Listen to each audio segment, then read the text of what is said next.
My name is Carmel Anderson. I am 80 years old. I was born in Jamaica, a place called Clarendon.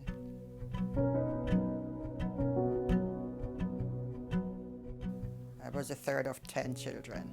I went to school at 7, and my school days were very good.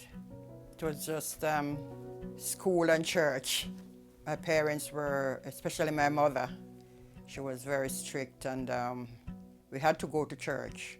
Sometimes at least three times for the week. And on Sundays, we go to church twice for that day. On Sundays, we go in the morning and in the evening for night service, and it was all good.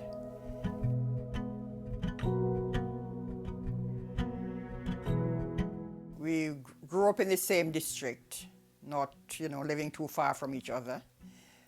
We attended the same church, so this was how, I met your dad. My first impression was that he looked a lovely person. He was a lovely person. Really nice looking. So I knew that he liked me and I liked him then as well. We knew that, and he promised that when he come over to England, he would send for me. He would pay my fare to come over.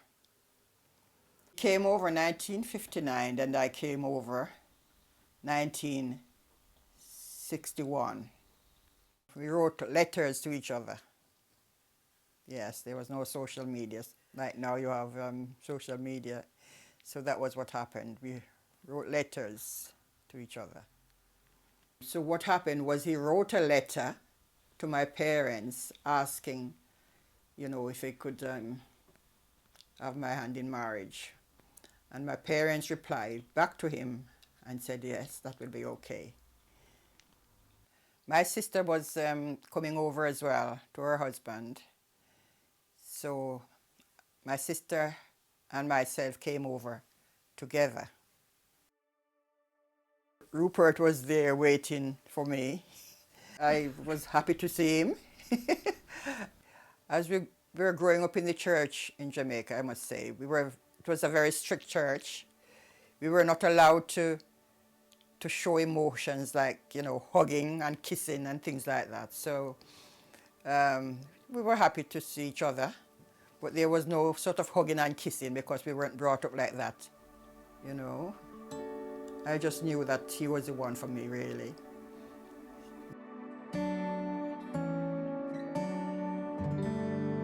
I miss my parents, especially my mom. I miss the parents, badly. But, I got used to it, really, if you can say that. Because I remember when I was coming away, my dad, especially, he took to bed and he just cried and cried and cried.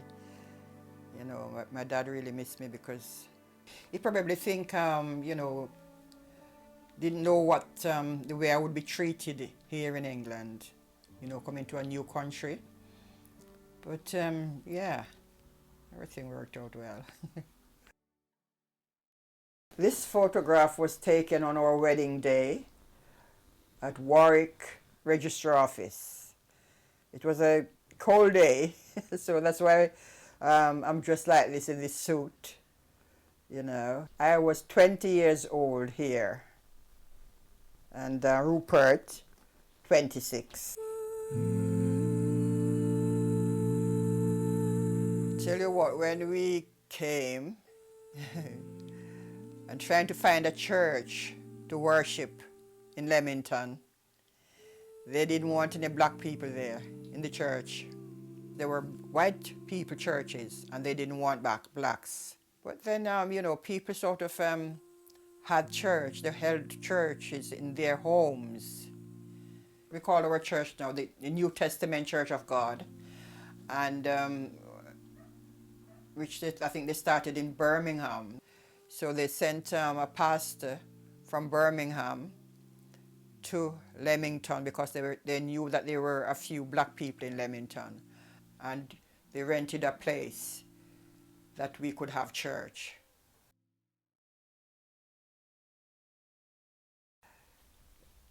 The white people didn't want to rent their rooms to black people. So we lived with an Asian family for a while. We lived in one bedroom. Accommodations weren't very, it wasn't very good those days, you know, for people coming in. The first child was born in 1962. It was very difficult living in a one room, you know. You had to have, you know, the heating wasn't good. We have to have this thing that is called lamps, oil heaters to warm up the place. And it wasn't very healthy for children, really. You know, all the fumes coming out of the heater and all this lot. And, you know, you have to do everything sort of in the one room. It was hard. I had just one in Leamington. Then I moved to Coventry. The houses were cheaper in Coventry. So we moved to Coventry to live.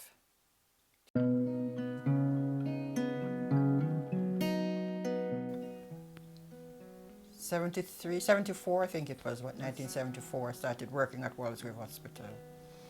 I worked at Walsgrave Hospital for 38 years. I got on well with everyone, really. I can't say that I meet upon any prejudice or anything like that. I did not get to do my nurse training. I didn't get the chance to because I started having the children so early, you know, after marriage. But then I worked at the hospital still as being an auxiliary nurse. So, you know, I like helping people. And I did like that job. So I passed my driving test in I think it was 1969. There was not enough room in a car, you know, in a small car to take the children around to church and that. I've got 6 children. My husband bought a van. I think I'm the first black woman to drive a van in Coventry. I would drive the children to church in the van and drive other people, take other people as well. The younger people always, you know, said, have you seen that black woman driving the van? You know, so I became known for driving a van. Most of my life is spent in Coventry because, as I said, I came to England when I was nearly 20, so, and now I'm 80. Coventry is very nice, and things have changed quite a bit. I notice in the city centre now, there are so many houses. Every little bit of land, they've changed it and it's all student flats. We've moved to this house in 1985. My neighbours are very good. And the people of Coventry, you know, I think they are nice people. I would not go back to Jamaica to live. Where would I want to go back to Jamaica to live? I've got my children here, my grandchildren, my great-grandchildren. I wouldn't want to leave them to go back to Jamaica.